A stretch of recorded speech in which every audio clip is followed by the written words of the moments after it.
आज हम पढ़ेंगे सोना के बारे में। सोना के रेट क्या है, उपस्थिति, निर्माण विधि क्या है, ये सब पढ़ेंगे। जो है सोना यानी सोना या स्वर्ण अत्यंत चमकदार मूल्यवान धातु होता है। यह आवर्त सारणी प्रथम आवर्तवर्ती समूह में ताम्र या रजत के साथ स्थित है। इसका केवल एक स्थिर समस्थानिक आइसोटोप द्रव्यमान 197 प्राप्त है। क्या आइसोटोप द्रव्यमान 197 प्राप्त है। कृत्रिम संसाधनों द्वारा प्राप्त रेडियोधर्मी समस्थानिकों का द्रव्यमान क्रमशः 192, 193, 194, 195, 196, 197 नहीं 198, 199 है। इनका जो है इंट्रोडक्शन यानी परिचय हम देख लेंगे। परिचय क्या है।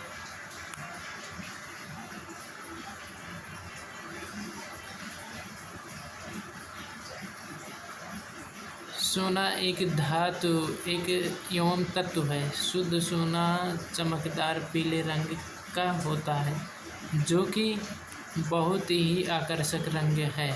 यह धातु बहुत कीमती है और प्राचीन काल से सिक्के बनाने, आभूषण बनाने एवं धन संग्रह के लिए प्रयोग की जा रही है। सोना घना, मुलायम, चमकदार, सर्वाधिक स्पीड एवं तन्य धातु का है। रासायनिक रूप से यह एक तत्व है जिसका प्रतीक Au परमाणु क्रमांक 79 है।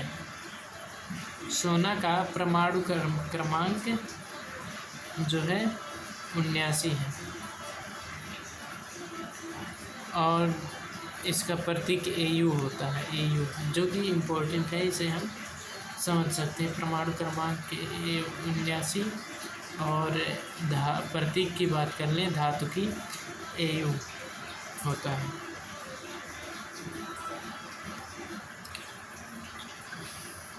यह एक आवर्ती धातु है। अधिकांश रसायन इससे कोई क्रिया नहीं करते। सोने के आधुनिक औद्योगिक अनुप्रयोग दंत चिकित्सा में, इलेक्ट्रॉनिकी में। इसके अतिरिक्त और भी कुछ है। स्वर्ण के तेज से मनुष्य अत्यंत पुरातन काल से प्रभावित हुआ है, क्योंकि यह प्रकृति में मुक्त अवस्था में मिलता है। प्राचीन सभ्यता काल में भी इस धातु को सम्मान प्राप्त है। ईसा से 2500 वर्ष पूर्व सिंधु घाटी की सभ्यता काल में, जिसके भग्नावशेष मोहनजोदड़ो और हड़प्पा में मिले हैं, स्वर्ण का उपयोग आभूषणों के लिए किया जाता है। उस समय दक्षिण भारत में मैसूर प्रदेश से यह धातु प्राप्त थी। चरक संहिता में ईसा से 300 वर्ष पूर्व स्वर्ण उसके भस्म का औषधि के रूप में वर्णन आया। कौटिल्य के अर्थशास्त्र में स्वर्ण की खान की पहचान करने के उपाय धातु कर्म विविध स्थानों से प्राप्त धातु और उसके शोधन के उपाय, स्वर्ण की कसौटी पर परीक्षा और स्वर्णशाला में उसके 3 प्रकार के उपयोगों, क्षेपण, गुण और क्षुद्रक का वर्णन आया है। इन सब वर्णनों से यह ज्ञात होता है कि उस समय भारत में स्वर्ण कला का स्तर उच्च था।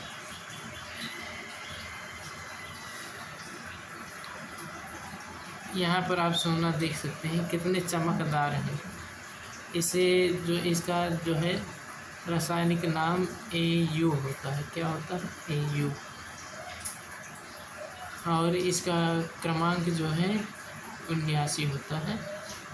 ये आप याद रखेंगे, जो कि इम्पोर्टेंट है। और इम्पोर्टेंट की बात करें तो और भी कुछ हैं जिसको हमने आपको चरक संहिता में, ये भी याद कर लेंगे। ये चरक संहिता में जो है औषध के रूप में वर्णन है स्वर्ग।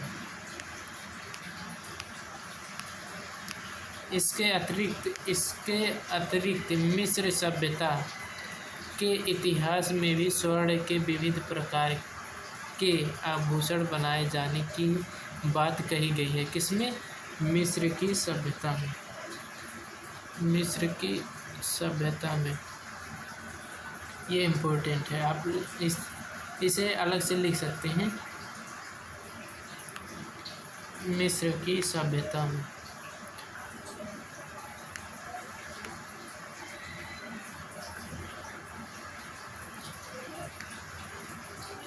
मध्यम युग की कीमियागरों का लक्ष्य निम्न धातु को स्वर्ण में परिवर्तन करना था। वे ऐसे पत्थर परस की खोज करते रहे जिसके द्वारा निम्न धातुओं से स्वर्ण प्राप्त हो जाए। इस काल में लोगों को रासायनिक क्रिया की वास्तविक प्रकृति का ज्ञान न था। अनेक लोगों ने दावे किए कि उन्हें ऐसे गुर का ज्ञान पा लिया जिसके द्वारा वे लौह से स्वर्ण बना सकते हैं, जो बाद में सदैव मिथ्या सिद्ध हुए। उपस्थित की बात कर लें तो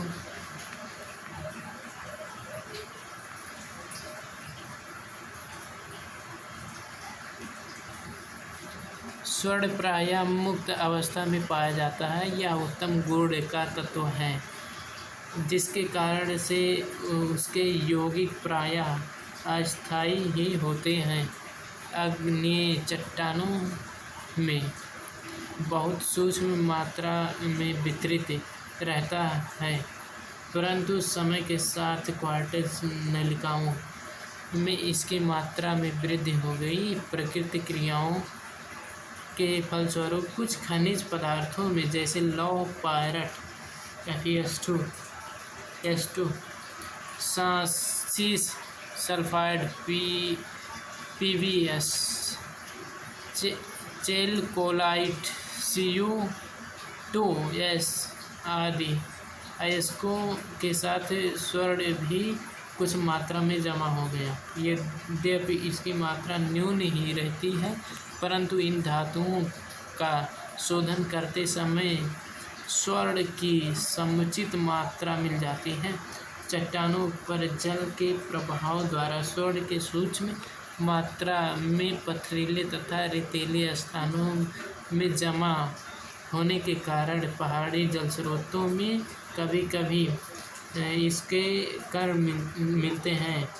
केवल टेल्ड्राइल के रूप में ही इसके उपयोग मिलते हैं।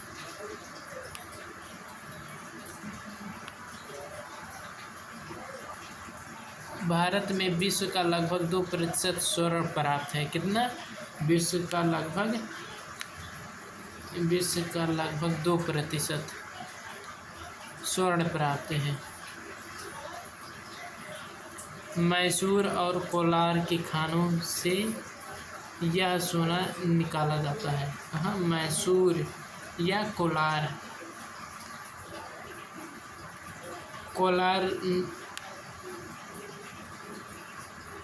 कोलार में स्वर्ण की 5 खाने हैं।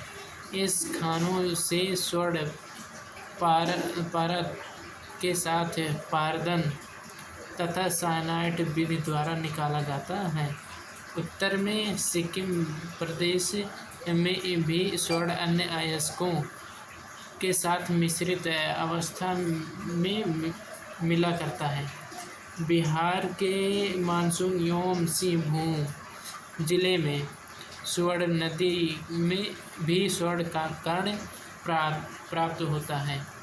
और दक्षिण अमेरिका के कोलंबिया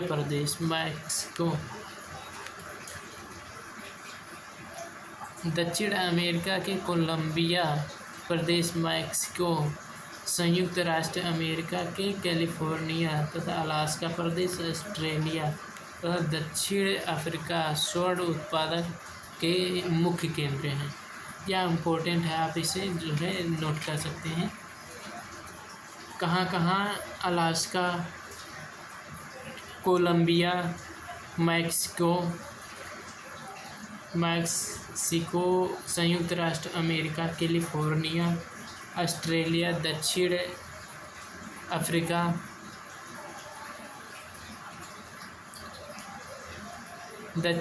अफ्रीका आदि जो है मुख्य केंद्र हैं। ऐसा अनुमान है कि यदि 15 शताब्दी के अंत से आज तक उत्पादक स्वर्ण को सजा कर रखा जाए, लगभग 20 मीटर लंबा चौड़ा ऊंचा धन बनेगा। आश्चर्य तो है कि इतनी छोटी मात्रा के पदार्थ द्वारा करोड़ों मनुष्यों के भाग्य का निमंत्रण होता रहता है। निर्माण विधि की बात कर लें तो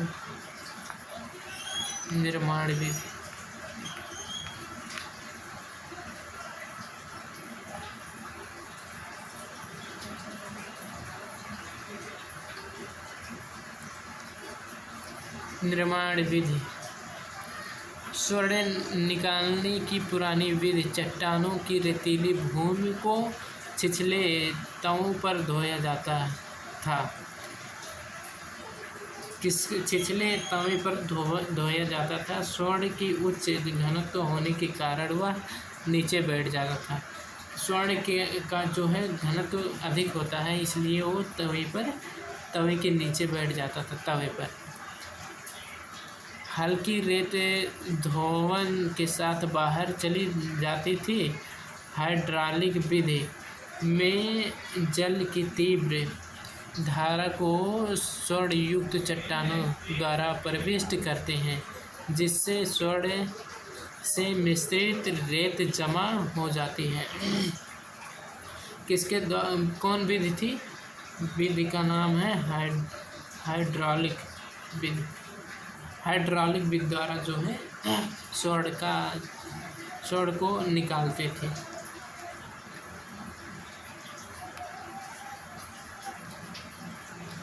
आधुनिक विधि द्वारा स्वर्ण युक्त क्वार्ट्ज को चूर्ण कर परतदार ताम्र की थालियों पर धोते थे, जिससे अधिकांश स्वर्ण थालियों पर जमा हो जाते थे। परत को खुरच कर उसके आसवन द्वारा स्वर्ण परत से अलग कर सकते हैं।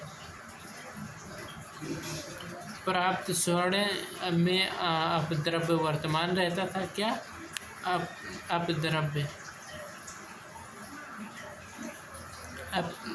विद्यमान रहता था। इस पर सोडियम साइनाइड के विलयन द्वारा क्रिया करने से सोना आरोसाइनाइड बनेगा। क्या बनेगा? आरोसाइनाइड, जो कि इम्पोर्टेंट है। 4Au + 8NaCN + O2 + 2H2O = 4NaAuCN का वोल्टाज प्लस 4NaOH। यह एक क्रिया विधि है। इस रासायनिक में जो है इसका बड़ा काम हो सकता है। अतः इसे हम कहीं पर लिख लें या तो हम इसे याद कर लें।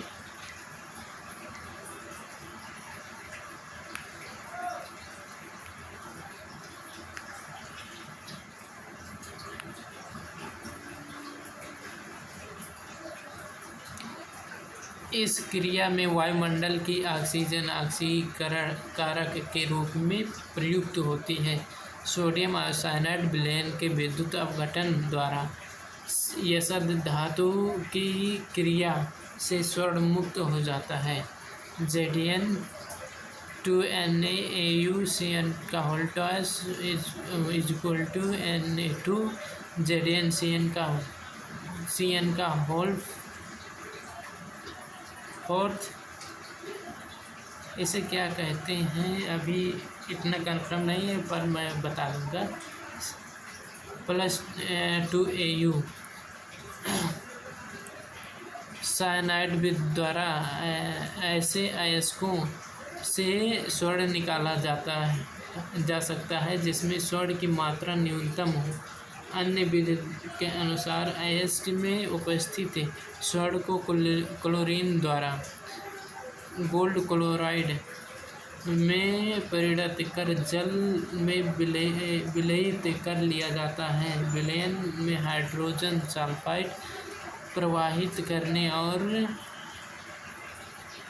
सल्फाइड बन जाता है, जिसके दहन से स्वर्ण धातु मिल जाता है।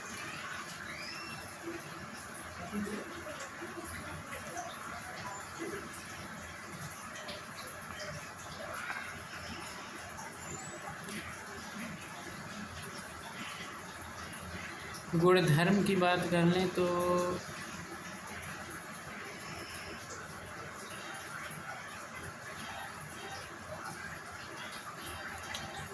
स्वर्ण पीले रंग की धातु है। कौन से रंग की? पीले रंग की धातु है।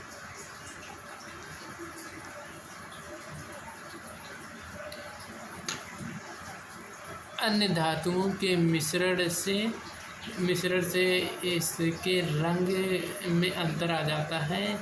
इसे रजत का मिश्रण करने से इसका रंग हल्का पड़ जाता है। ताम्र के मिश्रण से पीला रंग गहरा पड़ जाता है। मिनी गोल्ड 1.33% ताम्र रहता है। यह शुद्ध स्वर्ण से अधिक लालिमा लिए रहता है। प्लेडियम के सम्मिश्रण से स्वर्ण में श्वेत छटा आ जाता है। स्वर्ण अत्यंत कोमल धातु है। कैसा धातु है? स्वर्ण अत्यंत कोमल धातु है।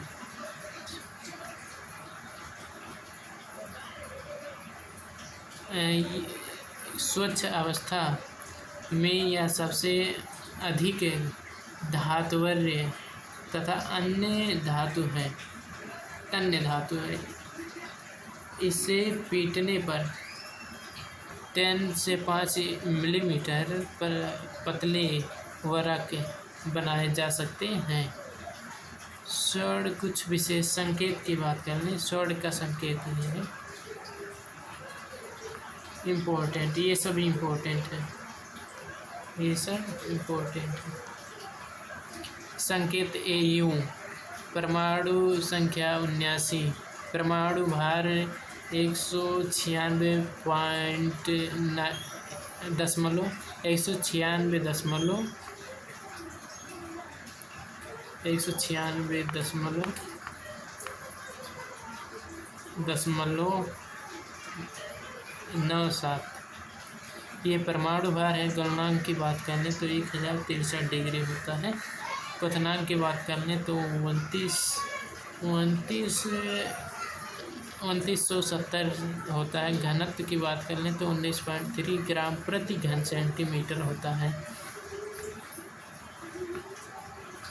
परमाणु व्यास की बात कर लें तो परमाणु व्यास जो है 2.9 एंगस्ट्रॉम होता है। आयनीकरण विभव की बात कर लें तो 9.2 eV होता है। विद्युत प्रतिरोधकता की बात कर लें तो 2.19 माइक्रो ओम सेंटीमीटर होता है।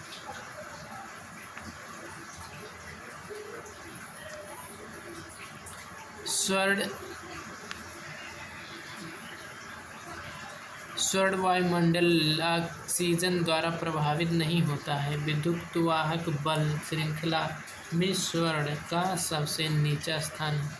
इसके यौगिक का स्वर्ण आयन सरलता से इलेक्ट्रॉन ग्रहण कर धातु में परिवर्तित हो जाएगा। स्वर्ण दो समायोजकता के यौगिक बनाता है। 1 और 3 1 संयोजकता यौगिक को आरस और 3 के यौगिकों को आरिक कहते हैं।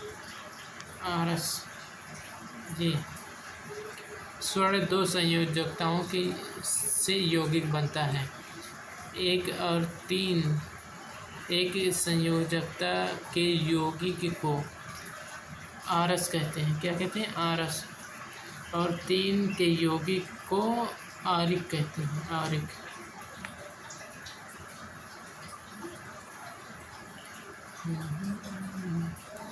स्वर्ण नाइट्रिक, सल्फ्यूरिक अथवा हाइड्रोक्लोरिक अम्ल से नहीं प्रभावित होता है, परंतु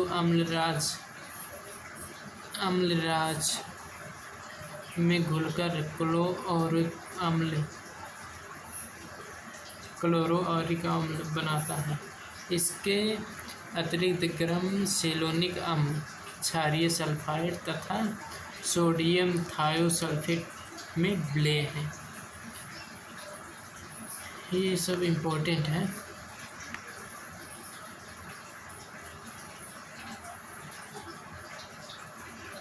आप इसे जो है याद कर सकते हैं। यौगिक की बात कर लें।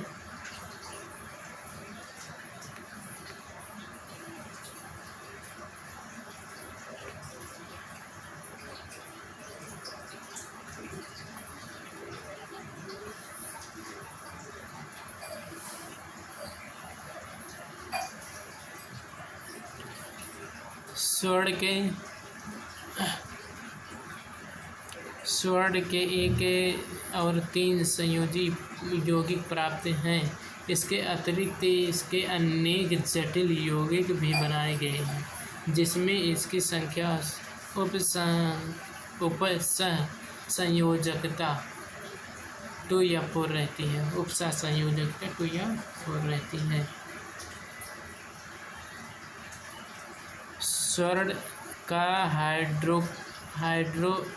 हाइड्रोक्साइड और हाइड्रोक्साइड AuOH, आरस क्लोराइड AuCl पर पोटेशियम हाइड्रोक्साइड की क्रिया द्वारा प्राप्त होता है। यह गहरे बैंगनी रंग का चूर्ण है, जिसे कुछ रासायनिक जलयुक्त ऑक्साइड कहते हैं।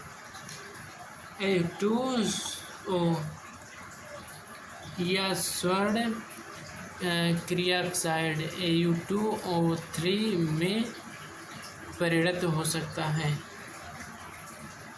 आरस हाइड्रोक्साइड में शिथिल क्षारीय गुण वर्तमान है। यदि आरिक क्लोराइड और क्लोरोआरिक अम्ल पर क्षारीय हाइड्रोक्साइड की क्रिया की जाए तो आरिक हाइड्रोक्साइड AuOH3 बनता है, जिसे गर्म करने पर आराइल हाइड्रोक्साइड AuOH, आरिक ऑक्साइड AU2O3 और AU2O2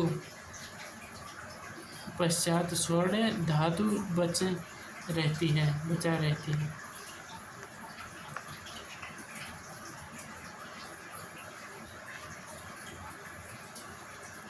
उपयोग की बात कर लें तो उपयोग कहाँ पर करते हैं। दुनिया भर में नए उत्पादित सोने की खपत गहने और लगभग 50% जो है गहने बनाने में होती है। निवेश में 40% और उद्योगों में 10% है। स्वर्ण का मुद्रा आभूषण में निमित्त प्राचीन काल से उपयोग होता रहा है। स्वर्ण अनेक धातुओं से मिश्रित मिश्र धातु बनता है। मुर्दा में प्रयुक्त स्वर्ण में लगभग 90% स्वर्ण रहता है। आभूषण के लिए प्रयुक्त स्वर्ण में भी अन्योन्य मात्रा में अन्य धातुएं मिलाई जाती हैं, जिससे उसके भौतिक गुण सुधारे जाए। स्वर्ण का उपयोग दंत कला और सजावट अक्षर बनाने में हो रहा है।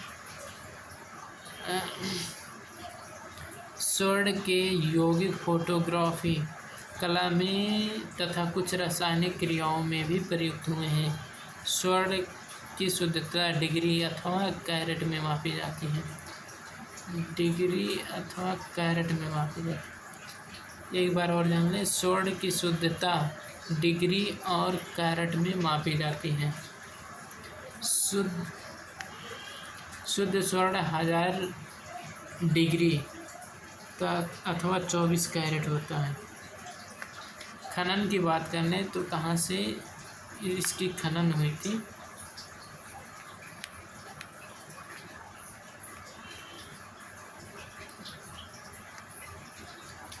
सोने का खनन भारत में अत्यंत प्राचीन समय से हो रही है। कुछ विद्वानों की मत है कि 10वीं शताब्दी के पूर्व पर्याप्त मात्रा में खनन हुआ था।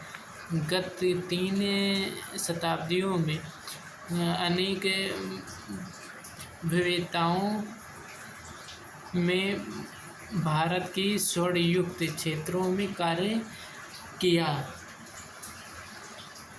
कुछ अधिकांशतः वे आर्थिक स्तर पर सोने प्राप्त करने में असफल रहे। भारत में उत्पन्न लगभग संपूर्ण सोना मैसूर राज्य के कोलार अथवा हाटी स्वर्ण क्षेत्रों में निकलता है। राज्य के कोलार, मैसूर राज्य के कोलार तथा हाटी उप क्षेत्रों में निकलता है। अत्यंत अल्प मात्रा में सोना उत्तर प्रदेश, बिहार, उड़ीसा, पंजाब, मद्रास राज्यों में भी अनेक नदियों की मिट्टी या रेत में पाया जाता है, किंतु इसकी मात्रा साधारणतः इतनी कम है कि इसके आधार पर आधुनिक ढंग से कोई व्यवसाय आर्थिक दृष्टि से प्रारंभ नहीं किया जा सकता है। इन क्षेत्रों में कुछ स्थानों पर स्थानीय निवासी अपने अवकाश के समय में इस मिट्टी एवं रेत को धोकर कभी कभी अल्प सोने की प्राप्ति करते हैं। कोलार स्वर्ण क्षेत्र की बात कर लें तो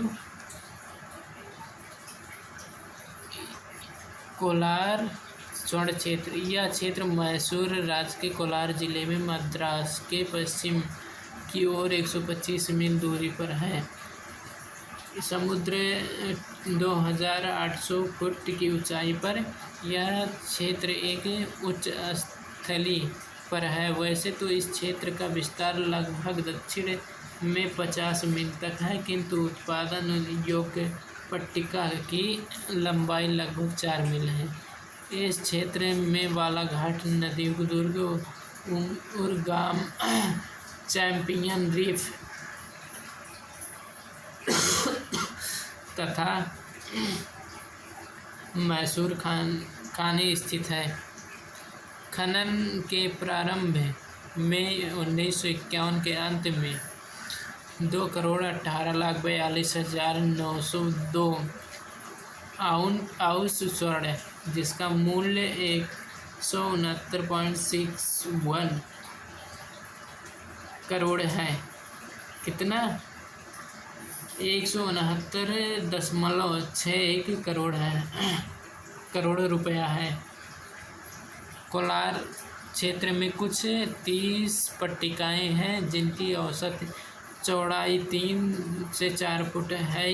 इन पट्टिकाओं में सर्वाधिक स्वर्ण उत्पादक पट्टिका चैंपियन रीफ, इनमें नीले भूरे स्वर्ण का विशुद्ध एवं कणों वाला स्फटिक प्राप्त होता है। इस स्फटिक के साहचर में सोना भी मिलता है। सोने के साथ ही टुरमेली भी सहायक खनिज के रूप में प्राप्त होता है। साथ ही साथ पायरोटाइट या pyrite, chalcopyrite, ilmenite, magnetite and सिलाइट आदि भी इन क्षेत्रों में वे शिलाओं में मिलते हैं। उद्योग की बात कर ले तो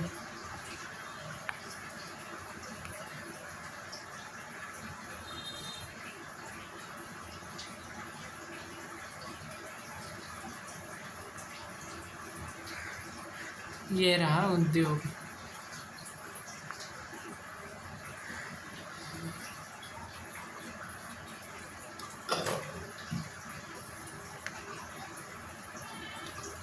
स्वर्ण उद्योग।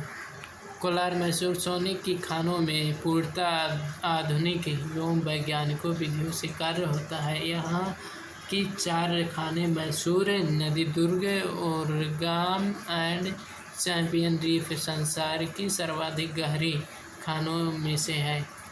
इन खानों में से 2 तो सतह के लगभग 10,000 फुट की गहराई तक पहुँच चुकी है। इन खानों में ताप 140 डिग्री फ़ारेनहाइट तक चला जाता है, अतः शीतोत्पादक यंत्रों की सहायता से ताप 118 फ़ारेनहाइट तक कम करने की व्यवस्था की गई है। सन 1953 में उरगाम खान बंद कर दी गई है। कब? 1953 में। 1953 में उरगाम खान बंद कर दी गई है।